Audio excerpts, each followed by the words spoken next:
السلام عليكم ورحمة الله وبركاته. ازيكم؟ اخباركم ايه؟ يا رب تكونوا بخير. آه طبعا انا غبت عنكم شوية. بقالي داخل في 10 12 يوم تقريبا. بس والله يا جماعة، شهر رمضان، شهر ده من الشهور اللي الواحد ما ينفعش ما يستغلهاش. تخيل عندك كده ايه، هدية ما فتحتهاش، راكنها عندك. لا، افتح. دي هدية حد جايبها لك مخصوص، فافتح. ما تقفلش ما تسيبهاش مقفولة كده. هتتطرب، هتتطرب. احنا ربنا مدينا هدية، شهر معظم في الأعمال ترفع إلى الله وتصفد الشياطين وأمور كتيرة جدا. في نعم كتيرة كتيرة جدا في الشهر ده.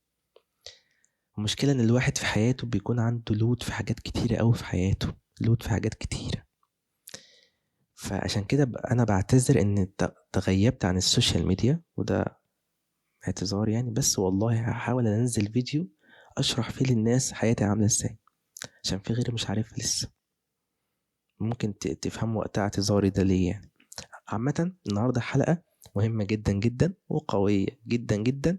هنتكلم فيها ازاي هننقل الشعار.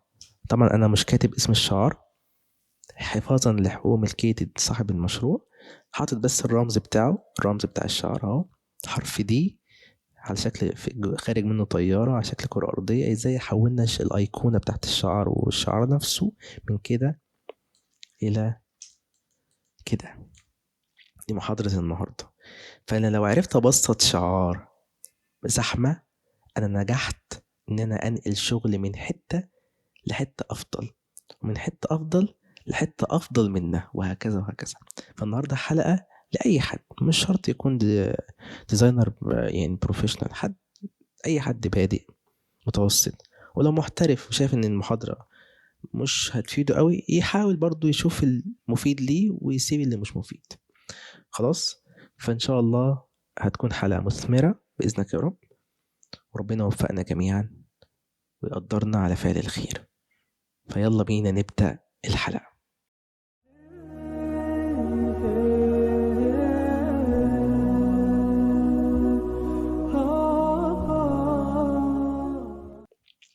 بص يا شباب، مبدئيا مرحلة تبسيط أي شعار بتتم بطرق. بصوا ركزوا معايا كويس، افهموا الموضوع كويس. قصدي ايه؟ انا عايز ابسط شعار، لازم افكر بعقلية الاول بعقلية اللي عمل الشعار. اعرف اشتغل ازاي. انا كده بسخن مخي او بسخن عقلي، بعمل تحمية. عارفين يا جماعة اللي يلعب رياضة، اللي يلعب رياضة مثلا جيم، في الاول بيسخن، بعد كده بيلعب. وتلاقي اللي بيلعب على طول ده ممكن يتأذي، ممكن يتأذي، صح؟ فانا اسخن عن طريق ايه؟ تغذية بصرية، عن طريق ان انا احاول اقلد افكار. حتى لو انا محترف، حتى لو انا محترف، انا شفت هو شغال ازاي او هي شغاله ازاي، وحاولت اقلد فكرها او فكره يعني، حاولت اقلد فكرهم يعني. فرسمت التكست. خلاص اهو، في شيفت دي عشان يكون كابيتال. طبعا دي مش محاضره برضو ايه، شرح ادوات قوي يعني، هي شرح مدرسه وخبره اكتر يعني. الدي كده، وعرضتها شويه كده. ليه اخترت دي عشان هو باين قوي ان هو شغال او هي شغاله بفونت سيمبل بسيط يعني. حتى كيرفاته يعني راوند عادية، مش فيهوش تلاعب قوي يعني. فاعتقدت ان هو ممكن يكون حاجة شبه ايه الفونت ده. فالمهم كليك يمين كرييت اوت لاين عشان اعرف اشتغل فيه. بس هل هو اشتغل كده او اشتغل كده؟ لا، هو حولوها الاول ستروك، شيفت اكس، وتخناه شوية، وكليك يمين ساعتها كرييت اوت لاين نعملها برضه عادي. خلاص اوكي زي الفل، جميل قوي يا رامي. طيب، فده الشعار. اوكي. آه بعد كده هنحاول نشتغل فيه بقى. يعني هو لو ركزت الديزاينر عمل او عملت قطعة كده في الشعار وطلع منه طيارة. طلع منه طيارة. خلاص، فعايزين نقلد، قلنا الأول الفكرة عشان نسخن عقلنا ومخنا. فهمسك السيزور وابدأ أقصقص عشوائي، مش عشوائيا، شبه الفكرة كده، حتت هنا وحتت هنا، وحتة كده تحت بعيدة شوية، وحتة مثلا هنا بعيدة شوية، وحتة مثلا في المكان ده، وحتة في المكان ده، وحتة سوري. طبعا لو طلعت رسالة زي كده يقول لك الرسالة دي معناها ايه؟ الرسالة دي يقول لك ان انت مش واقف على الايه، على الخط يعني. فاقف على الخط بليز يا رامي، الصيام مقصر، وكل عام وانتم بخير. طيب، فايه، هنعمل نقطة هنا كمان، كليك هنا وكليك هنا مثلا يعني، وامسك السهم الاسود واقعد اللي انا قطعته ده ايه، ايه، امسحه. فامسك ده كده، كليك يمين ان جروب، واقعد امسك حته حته انا ايه همسحها، وكليك يمين. لو ما اشتغلش ان جروب اعمل له ريليس كومباوند، بس ساعات الباس بيكون مسار مقفول فانا بريحه، فاعمل له ريليس. اوكي، طيب، وكليك بره. بعد كده ابدا بقى امسك كل حته انا ايه قصقصتها، امسحها بقى، دي ديليت ودي. فانا كده قلت التفكير بتاع الشخص. واصلا جايب لكم كمان صورة طيارة، خلاص اهي، كصورة، كصورة. عايز اعلمكم طريقة، طريقة اسمها ايمج تريس، ان انا احول اي صورة الى فيكتور. فعلمه، خش على قائمة ويندو، اختاروا ايمج تريس، واختاروا اجنور وايت، واعملوا بريفيو، اعملوا بريفيو، اعملوا اكسباند. ده مش بينفع مع كل حاجة، عشان محدش يسرح بخياله يقول لي يا دكتور لو عندي صورة مثلا ايه، آه، حد عزيز عليا عايز احولها كرتون، هل ينفع كده؟ الاجابه ما ينفعش طبعا يعني. دي الحاجات بسيطه جدا زي الحاجات دي يعني. المهم، فخليها مثلا هنا وصغرها شويه، خليها مثلا كانها خارجه منين، اصغرها كمان شويه كده. طبعا هي يعني زاويه الطياره عندي غير اللي عند الديزاينر، هي متنيه فمديها له مساحه يلعب فيها براحته، انا عندي ستريت مستقيمه. المهم، بحاول اقلد الفكره شويه. وعندي كمان صوره ايه كمان في الداونلودز كده، صورة كرة أرضية جبتها برضو عشان خاطر نحاول نقلد شوية التفكير. هل أنا بقلد الديزاين هو هو؟ لأ، بحاول أوصل لمخ أو عقلية الديزاينر اشتغل ازاي، عشان قلنا نسخن، عشان قلنا نسخن عقليتنا احنا كمان، نبقى ريدي للشغل، جاهزين للشغل. فدي العقلية الأولى اللي كانت في الديزاين، مش وحشة، أحييها أحييها، بس هي كل ديزاين بيبقى ليه العملاء بتوعه. بس بصراحة إن أنا أبسط الدنيا أفضل بكتير لأي عميل، أبسط شغلي، حاجة مهمة لأي كلاينت يبسط شغله، حاجة مهمة جدا. المهم، ده أول عقلية، إن أنا أوصل بيها لكده. أقول لكم عملنا إيه بقى. طبعا كل حد ليه أفكاره، أنا قلت أفكاري إيه كرامي؟ يعني إن أنا مش عايز أجرب أخلي حاجة ستروك، عايز أجرب أخليها فيل، يعني برضو تكست بنفس الحرف، هو هو دي نفس الفونت هو هو، بس مش هخليه ستروك، خليه فيل، كبره شوية فيل. ومش هعرضه، خليه زي ما هو، لا همطه كده ولا هعمل فيه حاجة، زي ما هو. وكليك يمين كريت اوت لاين. بس ممكن اعرضه حاجة بسيطة، احاول اقلل تفكير شوية ديزاينر يعني، حاجة زي كده.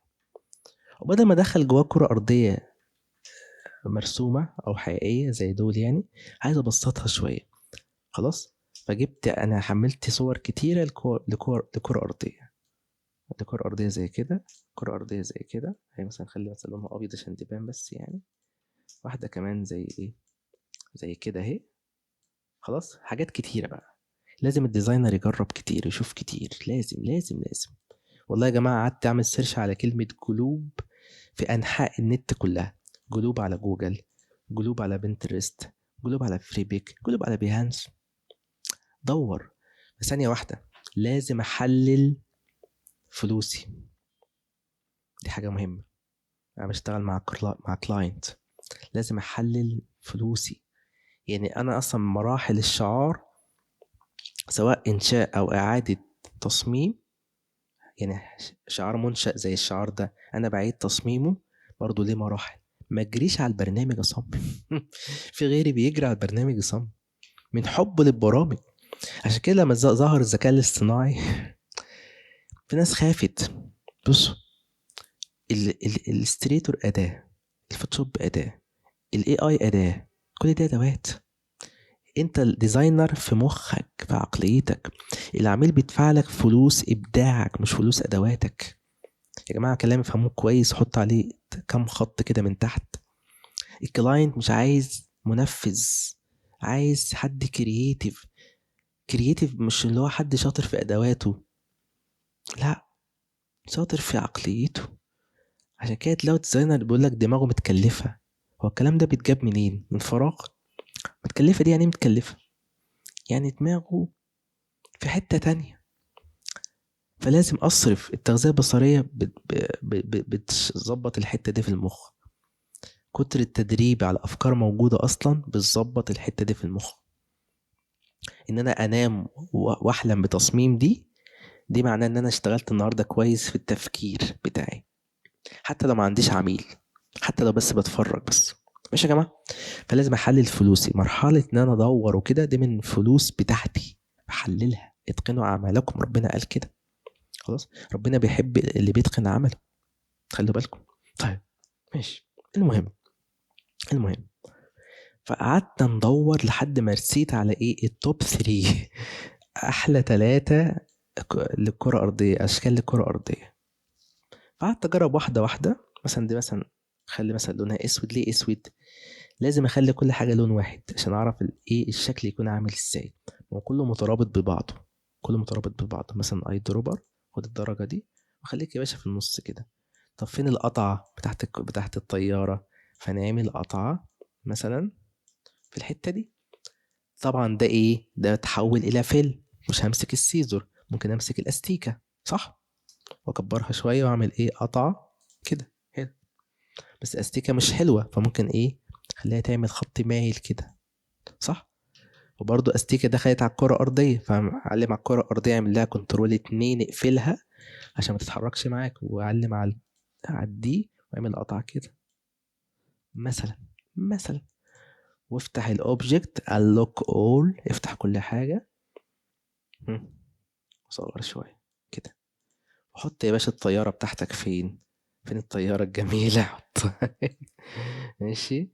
عايز تخلي القطع مش متماثلة، يعني مش ده مش قد ده، ارسم مسار بالبين تول واقطعه. يعني عايز تخليها ثانية واحدة مش متماثلة، يعني مش ده قد ده مثلا، امسك البين تول يا باشا حبيب قلبي كده. امسك البين تول مثلا في المكان ده، اعمل كليك واسحب كده سحبة، واكسر النقطة دي كده واعمل كليك هنا مثلا، وضيقها من بره شوية، خليها واخدة كيرف كده، فاهم؟ دي حلاوة ان انا اشتغل بادوات. يعني مش معنى كلام الادوات مش مهمة، ادوات اساس شغلك، بس اسمها ادوات، اسمها تولز. ماشي يا جماعة. امسك ده مع ده بالشيب بيلدر كده، قطعة مش متماثلة، دي مش قد دي اعرض شوية. حط يا باشا فين الطيارة؟ حط الطيارة في المكان بتاعها. ماشي يا جماعة. دي كلها قعدت افكر. القطعة برضو مش كبيرة، كبرت. يعني الموضوع عمال افكر، عمالين بنفكر. ثانية واحدة، خلي الطيارة بعيدة واقفل دي، وامسك تاني واعمل كده. عمال بصوا تفكروا لحد ما توصلوا مثلا دي كبيرة حلوة عشان كده. برضو ما عجبنيش يعني ستيل وانا شغال كده، حتى لما خلصت شغل حتى مع نفسي يعني ما كنتش مبسوط بصراحة. ممكن كرة أرضية كبيرة أصغرها. يعني بس هو كتفكير ليا أنا عجبني التفكير ده أكتر من التفكير ده. والديزاين أذواق. خلاص ماشي. جربت دي وجربت دي. طبعا جربت دي من غير دي اصلا وجربتها بيها. جربت كل حاجه طبعا. يعني الديزاينر بيجرب كل حاجه، ما حدش يقول لك انا عارف او انا سيدي اللي عارفين، لا مفيش الكلام ده. سيدي اللي عارفين بيجرب في الديزاين ده بجد يعني، ده المفروض يعني. خلاص طيب اهو زي جربت كل حاجه. في الاخر حسيت حاجه ناقصه. طول ما انت في مجال حسيت حاجه ناقصه يبقى انت ماشي صح. خلاص، او مجال الجرافيك قصدي يعني. بص، فروحت بصت. طب انا قلت الفكره دي حلوه، يعني فكره ان انا ايه؟ اخلي الحاجه. اول حاجه اللي عجبني في الموضوع ان انا ايه؟ حولت الحاجه من ستروك الى فيل. فالفكره دي نجحت. يعني دي كده بصوا تاخد ايه؟ صح. يعني مثلا لو دي صح يبقى دي اتنين صح، يبقى كده ماشي كويس. حتى لو هي العناصر جوه مش مظبوطه، مش احسن حاجه، مثلا دي اكس ودي اكس، عادي. بس انا كده ماشي صح. الفيو بتاعي بصوا وصلني لده. طيب عشان الفيو يكتمل، تغذية بصرية. دي حاجة مهمة قوي يا جماعة، لازم اتكلم عنها شوية. التغذية البصرية في ناس كتير فاهمينها غلط، ناس كتير فاهمينها غلط. انا امسك القلم واشرح لكم الموضوع عامل ازاي، عشان الموضوع ده فيه لبس كتير من الناس، وفي عدم فهم من الناس، وفي اقاويل غلط فيه اصلا، يعني لعلمكم، يعني لعلمكم. بس ركزوا معايا. انا المفروض طول حياتي في المجال تغذية بصرية، طول حياتي في المجال بغسل عينيا عشان عينيا تنضف. خلاص، هرسم رسمة صغيرة بتوضح المشوار ماشي ازاي. انا عندي مثلا لمبة، ما مش هرسمها بالظبط قوي، بس هديك مثال صغير، يعني حاجة ايه قريبة شوية للايه لو افكر فيه. وليكن دي لمبة، يعني وليكن دي لمبة. طيب، دي اللمبة دي انا، او ايه افكاري. ما هو الديزاين افكار وتنفيذ، اساسه افكار. افكاري لسه بصوا مضلمة، يعني اللمبة لسه ما قادتش، افكاري لسه. هنقول كده، هي الرقم مش هيضايق حد يعني، هنقول 0%. افكاري لسه صفر، صفر. عشان افكاري تبدأ تطلع للنور واللمبة تقيد، لازم لازم استعين بافكار ناس بروفيشنال، ودي اسمها التغذية البصرية. دي اسمها التغذية البصرية. عشان اللمبة دي يحصل لها ايه بقى حلوين، تبدأ ها تنور سيكة، إضاءة بسيطة قوي فيها، إضاءة بسيطة فيها. حلو. الإضاءة البسيطة دي معناها إن أنا اشتغلت على نفسي، اشتغلت على نفسي، فكده عملت تغذية بصرية.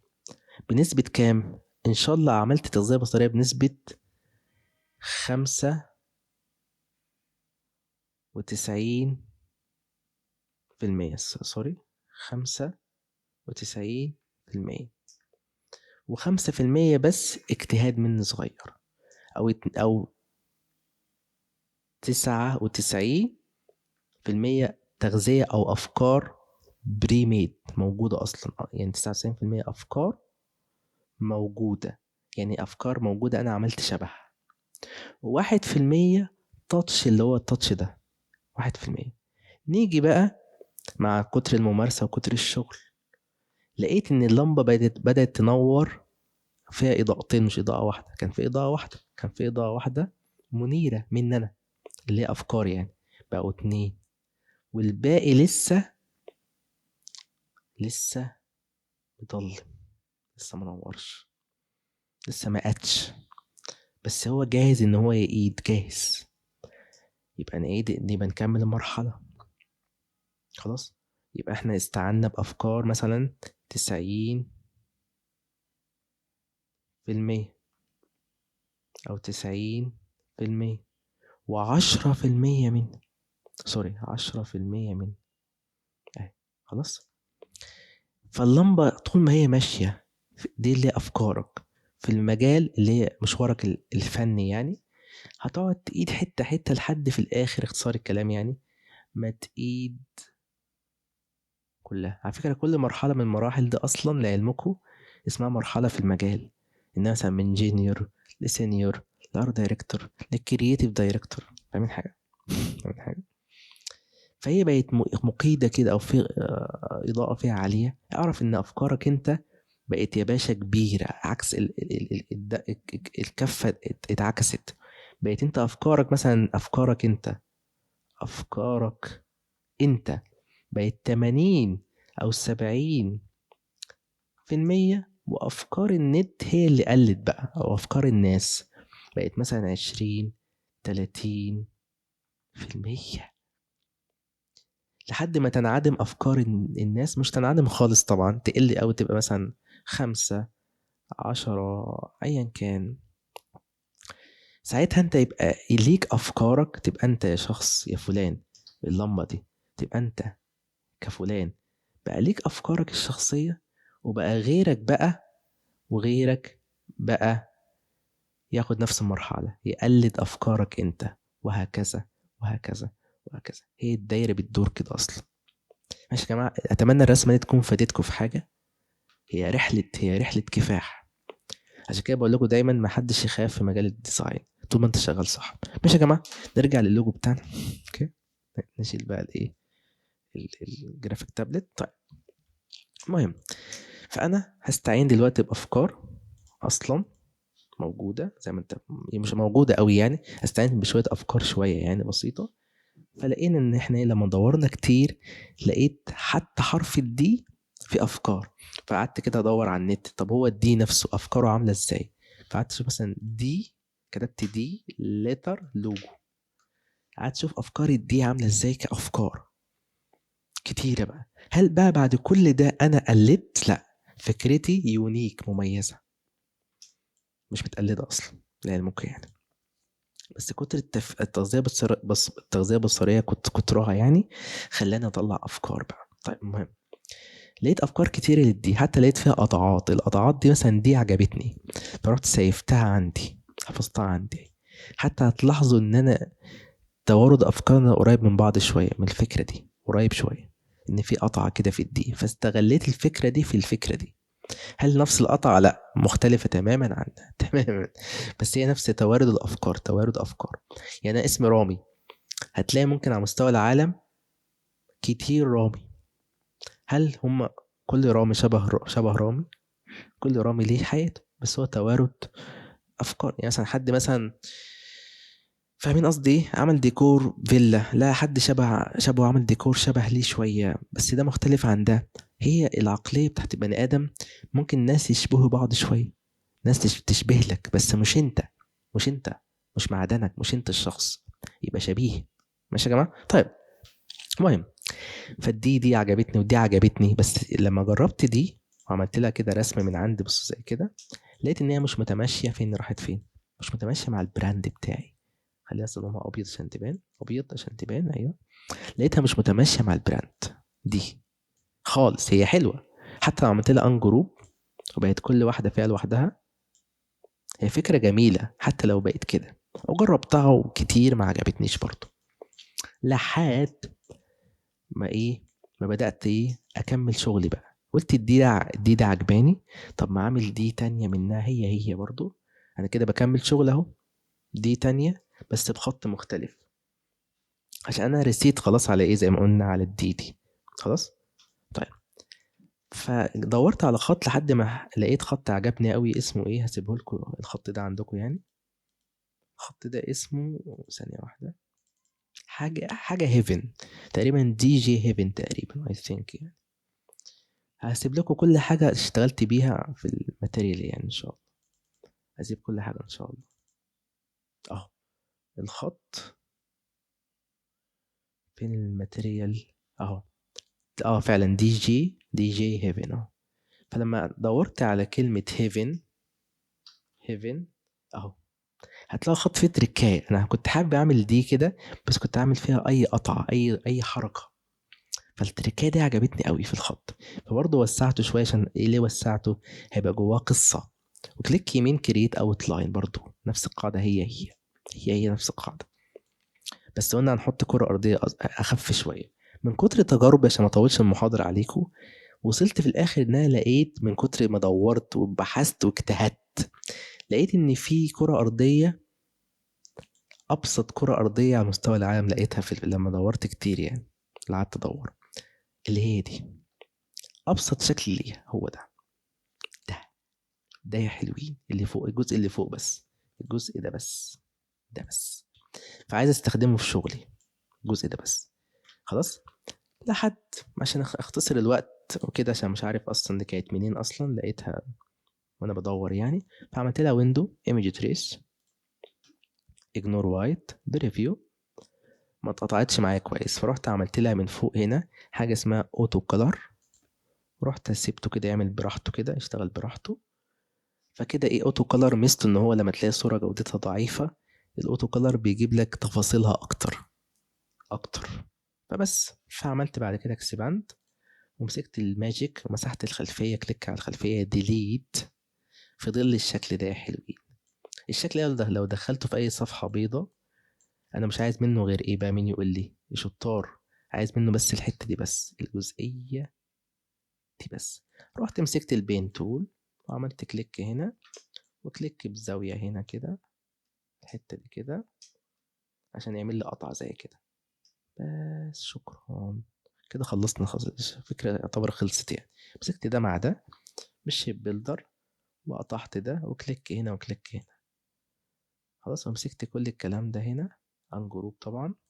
مسكت دول بس عملت لهم اي لون مثلا يعجبني، اي لون بس مؤقتا يعني، وامسكهم كنترول اكس واحطهم يا باشا فين؟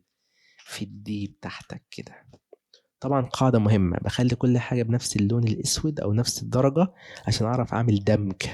زي ما في دمج في الفوتوشوب مانيبيوليشن في دمج في الاستريتور لعلمكم يعني. ادمج الدنيا على بعض. بصوا لو كان مثلا لونها مختلف ما كنتش هلاقي الدمج، ما كنتش هعرف ادمج. بس كده لون نفس اللون هعرف ادمج. فهمتوا حاجة؟ لفها شوية كمان كده. عايز اعمل بقى رسمة كده محترمة، سكتش سريع للخطوة الأخيرة في اللوجو بقى. عايز اعمل ايه في اللوجو في الآخر بقى؟ انا اعمل كده ايه، خط كده، خط مثلا كده، ودي تبقى ممسوحة ويدخل الطيارة. تدخل الطيارة فين؟ في المكان ده. ماشي يا جماعة؟ ده السكتش البدائي يعني. فاروح اعمله ازاي بطريقة بروفيشنال يعني. وطبعا خلوا بالكم في المثال بتاعي اللي هو اصلا ده الاساسي يعني، الجزء ده مقطوع من تحت بلون ومن فوق بلون يعني. فالمهم مسكت البين تول اولا يعني، كليك هنا وكليك هنا بزاوية، بزاوية كده. ادي اول كليك عنده. اهم حاجة من النقطة الاولى ما يكونش في كيرف، يكون مستقيم، يكون مستقيم. فالعب بالكيرف لحد ما اخليه مستقيم زي كده، واخليه طبعا ستروك. وامسك ده مع حرف الدي واعمل لهم ويندو باث فايندر واختار ديفايد يقسم لي الدنيا بقى. فكده لو عملت كليك يمين ان جروب على الشكل ده بقى لوحده وده بقى لوحده. ده اول تريكايه. بعد كده برضو بين تول تاني اسيب فراغ في هنا، اسيب فراغ مايل كده، نقطة هنا ونقطة هنا، واسحب برضو في نفس المكان كيرف، كيرف، اعمل فراغ يعني. او في حل اسهل، اعمل نقطة هنا ونقطة هنا وافتح الاول، افتح فراغ الاول. لازم اعمل فراغ في الدي الاول خلاص. وامسك دي مع الدي برضو، وامسك الشيب بيلدر واطرح دي. اول حاجة عملت فراغ اللي هو الفراغ الاولاني، وامسح كل حاجة تانية، وامسح كل حاجة تانية، واظبط تاني الدنيا على بعض، ما اخليش الدنيا بايظة عندي، يكون الشغل كلين نظيف. الفراغ ده عملته.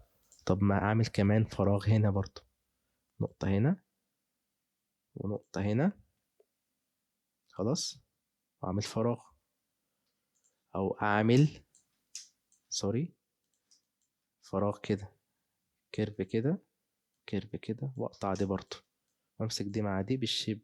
طبعا لازم اعمل نقطة خط فوق فاصل برضو بالبين تول كده، نقطة هنا ونقطة هنا، اعمل فراغ برضو، وامسك ده مع ده بالشيب بيلدر واطرح ده برضو. فاهمين حاجة؟ لازم اعمل فراغ في الناحيتين، وامسح كل حاجة ضفتها كده جديدة كده. اي حاجة ضفتها مش عايزها امسحها خلاص.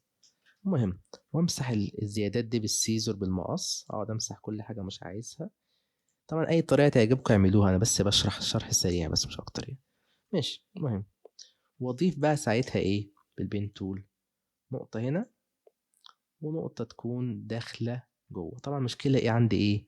اقول لكم مشكلة عندي ايه، ان الحتة دي مش كبيرة، عايز اكبرها شوية. ممكن اضيف انا بقى ايه جزئية كده زيادة، وامسك دي مع دي كده بالشيب بيلدر واطرح دي كمان. عايز اخليها كبيرة شوية معلش يعني. ماشي المهم. وامسك البين تول واضيف نقطة هنا ونقطة في الجزء ده كده، يكون تاخد الكيرف برضو بتاعنا يعني، هو الكيرف. ونقطة يبقى ستروك طبعا، ونقطة هنا وهنا سوري.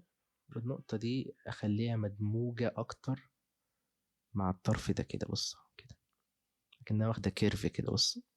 وأكسر دي وأجمع دي بدي، شيفت إكس بقى يا حلوين أهو. طبعا أنا مش عاملها كيرف قوي، بمسك السهم الأبيض أخليها كيرف أكتر يعني. الموضوع كله بصوا إيه up to you يعني، براحتكم يعني. أنا بس بديكوا القاعدة مش أكتر يعني، بديكوا القاعدة مش أكتر. مش بعمل ديزاين قدامكم، بديكوا القاعدة. فرق لما حد يديكوا القاعدة وحد يعمل ديزاين. مثلا ده مش عاجبني برضو، امسك ده مع ده كده، خليهم مايلين شوية. مثلا ده ضيقه شوية كده من هنا، امسك ده مع ده خليه واخد ميلة أكتر. يعني بص الموضوع up to you براحتكم. امسك ده النقطة دي اعمل لها برضو كيرف كده من تحت، تكون مايلة كده بكيرف. يعني الموضوع up to you براحتكم. ماشي يا جماعة؟ ومن هنا برضو طلعه فوق شوية كده. يعني بصوا عيشوا حياتكم as you like. في الآخر دخلت الطيارة مثلا دي، ناخدها على سبيل المثال، هي نفس الطيارة، هي اللي أنا استخدمتها في الأول أصلا. نفس الطيارة هي كنترول سي، وهنا كنترول في. خد يا باشا ايه، صغرها كده، صغرها كمان شوية، لفها شوية كده، لفها من فوق شوية. بص طبعا إعادة تصميم حاجة خدت منك وقت وبتشرحها، طبيعي الشرح مش هيكون زي التصميم. طبيعي مش حدش يديني كومنت يقول لي مختلف، طبيعي يكون مختلف شوية، طبيعي. ده طبيعي كده كده. ماشي. الزيادات دي كلها امسكها بالشيب بيلدر واظبطها كده، امسحها. يعني مش عايز زيادات خالص، مش عايز زيادات خالص. ماشي يا جماعة؟ وخدت ده مثلا ده باللون، ده بلون اي دروبر خد الدرجة دي، وده خد الدرجة دي. كل حاجة طبعا خدت الدرجة دي كلها. اي دروبر الدرجة دي، الدرجة دي الاي دروبر. ده بقى خد لون معاكس، اللي هي فكرة الايه، الالوان المضادة يعني. مثلا ده خد لون كمان معاكس. المهم الكرة الأرضية بقى لو ركزتوا خدت لون اللي فوق بس معاه درجة أفتح، جريدينت، عشان يكون مضيء كده. فالدرجة بتاعته اللي فوق أهي، واللي تحت أهي. أهي الدرجة، ثانية واحدة، الدرجة دي يا حلوين. بس فأنا كنت عامل جريدينت في الدرجتين دول، اللي هي دي ودي. خلاص. المهم الدرجات أسيبها لكم احتياط عشان تشتغلوا زي براحتكم طبعا، يعني as you like. فالدرجات أهي، دبل كليك على دي، الكود أهو. هعمل زوم إن أقرب شوية عشان الكود يبان قدامكم. والناحية التانية الكود اهو برضو. اللون التاني، اللون التاني ده اللي هو ده، الكود اهو برضو. عايز يو لايك براحتكم عشان تشتغلوا براحتكم من غير اي تعب يعني. خلاص اوكي تمام كده يا جماعة. واخدت الكرة الأرضية بالقطرة، خد يا باشا جريدينت، وخلي الجريدينت اتجاهه مثلا من تحت لفوق، من as you like براحتكم زي كده.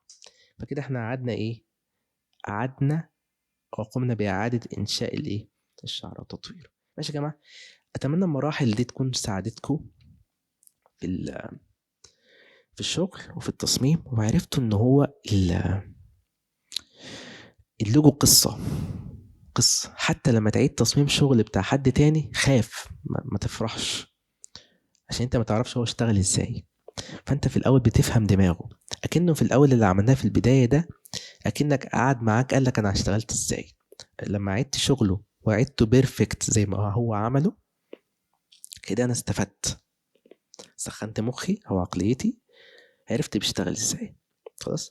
استثمروا وقتكم دايما في ان انا ما اجريش في التنفيذ. مجال البراندنج من المجالات اللي هي قوية جدا في مجالاتنا يعني في الديزاين، اللي هو مجال لا بديل له. حتى الاي اي مش هيكون ليه بديل. يعني الاي اي لو دخل حتى فيه مش هينافسه، عشان هو مجال كله برين، عقل بشري اللي ربنا خلقنا بيه، اللي مفيش آلة تقدر تنافسها او تنافسه. ماشي يا جماعة؟ يومكم جميل، كل عام وانتم بخير. استنوا نزول الحلقة على طول بعد المونتاج، وهوعدكم هحاول والله هنزل لكم فيديو اشرح لكم حياتي عامله ازاي لو قدرت يعني. ما نزلش فيديو، هحاول استمر في المحتوى التعليمي. بس والله رمضان يا جماعه الدنيا فيه تخطيف، واحد بيخطف الوقت بيخطف. خلاص.